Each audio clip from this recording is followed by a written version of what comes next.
Hoje vai estar bom demais no meu Limpando Energia às 8 horas. Vamos falar sobre vida após a morte, esse documentário bárbaro. Gente, é uma aula.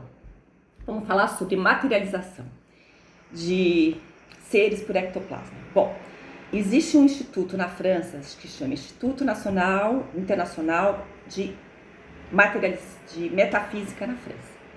O que faz esse instituto? Ele estuda todos os fenômenos paranormais que podem acontecer em situações controladas. Existe uma coisa, gente, chamada ectoplasma, que todo mundo tem, que é a nossa energia vital. Ela sai espontaneamente como se fosse uma nuvem no nosso nariz, da boca, do ouvido, né? Todos os orifícios que a gente tem. Só que ela só sai numa luzinha mais, assim, não pode ter muito luz clara. O ectoplasma, ele vai mais no escuro. É fácil de você conseguir tirar o teu ectoplasma num lugar mais escuro, não pode ser muito claro. Tá? Isso todo mundo sabe. Bom, então o que eles fizeram? Em 1920 tinha um médium chamado Frank Kluski, que era um médium de fenômenos físicos. Então o ectoplasma dele saía muito legal, facilmente, e muito legal, muito limpo. Por que muito limpo? Porque não se pode comer carne, não se pode beber, nem fumar, para o ectoplasma ficar mais limpo. E esse era um médium de transporte bacana. Então o que aconteceu? Eles queriam provar que o fenômeno acontecia e provar para as pessoas que não assistiam. Então eles falaram, vamos fazer moldes, quando materializar a gente faz moldes. E eles conseguiram 9 moldes. Então eles chamaram o prêmio Nobel na época, que era de Fisiologia, para assistir, o diretor do Instituto de Metafísica, Gustave Gallet, Grammarion, que era um astrônomo, Armand Grammont, que era um grande nobre, pessoas assim super éticas na época, reuniram e ficaram lá porque sempre tem que ter um círculo para a energia fluir, né? Então os médios dão uma mão para o outro e o médium principal, que é esse Frank, que ia produzir o ectoplasma, eles fizeram o seguinte, eles queriam, agora eu não sei como que foi feito, se vocês quiserem ver esse documentário, Vida Após a Morte, vocês me expliquem, porque eu também não entendi direito.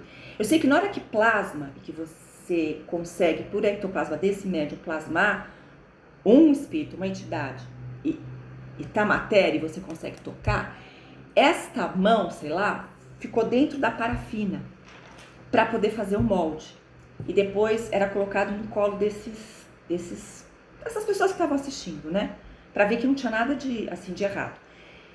Tinha uma luzinha vermelhinha e tal, e aí só que eles botaram uma parafina uma química dentro dessa parafina para quando o molde ficar pronto, ver se era dessa parafina mesmo, para ver se não tinha cambalacho. E também ficava olhando o tempo inteiro para a mão dos médicos, para ver se o cara não trocava um molde, pegava uma coisa, ele levou um outro, sei lá. Por isso que tinha essa coisa química dentro da parafina e tinha toda uma preparação do ambiente, 6, 7 pessoas olhando para o médium e tal. E aí quando materializou, foi uma mão de uma criança de 5 a 10 anos, então nem dava para ser a mão do médium, de nada, porque era de uma criança. Bom, isso foi provado lá na França, deram como uma prova científica. Então, ou todo mundo mentiu, e todo mundo inventou a história e não aconteceu nada disso, não se materializou nada, ou aconteceu um fenômeno paranormal que está comprovado, tanto que fizeram um molde de um ectoplasma, tá? Eu acredito.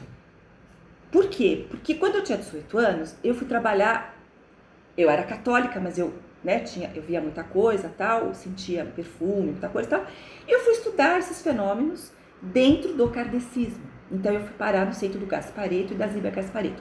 Gasparetto era aquele cara que pintava com o pé, com a mão, fazia um quadro em 3 minutos e assinava Monet, Picasso, todo mundo. E ficou conhecido mundialmente, não só aqui no Brasil. Gasparetto é muito famoso, principalmente na Europa e nos Estados Unidos. 1985, tá? 1985, 86. Eu tinha 18 anos, né? E aí eu tinha um senhor que era muito meu amigo, que a gente trabalhava de segunda e quarta gratuitamente, né, para fazer a limpeza energética. O Luiz pintava, a Zíbia psicografava e eu fazia a limpeza. E era tudo gratuito, a gente se doava mesmo o nosso tempo para ajudar as pessoas, né? Tinha um trabalho lindo, voluntário, para ajudar as pessoas mais carentes e tal. E a gente fazia muito isso, graças a Deus. E aí, o Walter era um senhor boníssimo, que morava em São Bernardo. Ele tinha 60 anos, eu tinha 18. Então todo mundo brincava que ele era meu pai. Mas não era grande amigo, a gente trabalhou 15 anos juntos. E ele me falou um dia, Silvia, vamos para São Bernardo, que lá tem uma médica que faz sessão de materialização, eu quero que você veja, porque eu vi, eu fiquei impressionado. Você põe a mão, você toca. Falei, não acredito, verdade? Ele falou, só que você não pode nem beber, nem comer carne, nem fumar durante 3 meses. beber, sem comer carne, fácil, mas sem fumar, naquela época que eu era fumante, 3 meses, eu falei, Walter, não vou conseguir. E burra, bestamente, com esse vício maldito que eu tinha na época, eu fiquei anos fumando, fumei pra caramba, eu não fui ver. Mas, gente, eu tenho certeza que ele jamais teria mentido pra mim. O Walter não. E ele detalhou tanto, assim, que prendiam a mão do médium, dá pra não falar que tinha treta, botavam, assim, um negócio de madeira em volta. E depois eu vi nesse Vida Após a Morte, que foi feito, esse documentário, não sei quanto tempo tem, mas só chegou agora, na Netflix, agora que eu vi.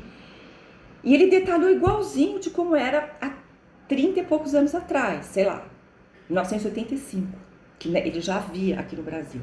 Pouca gente sabia. Eu achei muita coincidência, então eu quis falar sobre esse. E eu vou falar isso hoje, às 8 horas.